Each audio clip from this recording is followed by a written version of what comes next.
اگر بچہ بدتمیز ہو، ضدی ہو، نافرمان ہو تو 4 وظائف حاضر خدمت ہیں، یہ چاروں یا ان میں سے کوئی سے 3 یا کوئی سے 2 یا کوئی ایک حسب سہولت پڑھ لیا جائے، انشاءاللہ بچہ ضد چھوڑ دے گا، فرما بردار ہو جائے گا اللہ نے چاہا تو۔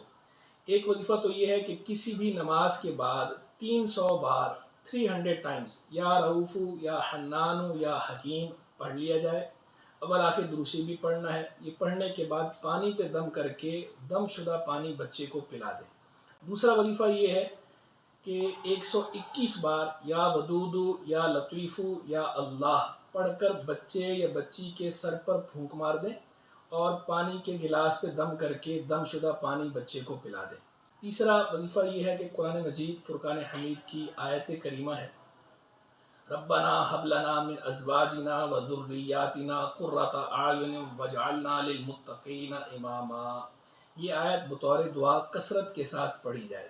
اول آخر درود شریف بھی پڑھنا ہے، ہر وظیفے میں اول آخر درود شریف بھی پڑھا جائے گا۔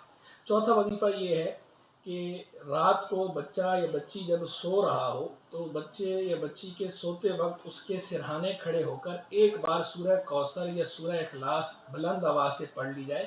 اتنی بلند آواز ہو کہ بچے یا بچی کے کانوں میں جائے، لیکن اتنی بلند نہ ہو کہ اس کی آنکھ کھلے۔ یہ پڑھ کر دعا مانگ لیں، اول آخر درود شریف بھی پڑھنا ہے۔ ان 4 وظائف پر عمل کریں گے یا ان میں سے کسی پر بھی عمل کریں گے تو اللہ کی رحمت سے بچہ ضد کرنا چھوڑ دے گا، بچہ تمیزدار ہو جائے گا، فرما بردار ہو جائے گا۔ اور کبھی ایسا ہوتا ہے کہ نظر بد کی وجہ سے بچہ بدتمیزی سے پیش آ رہا ہوتا ہے یا ضد کر رہا ہوتا ہے، ایسی صورت میں بچے کی نظر اتارے۔ اللہ تبارک و تعالی سب اولاد والوں کی اولاد کو ان کا فرما بردار بنائے اور ان کو ضد اور سرکشی سے بچائے۔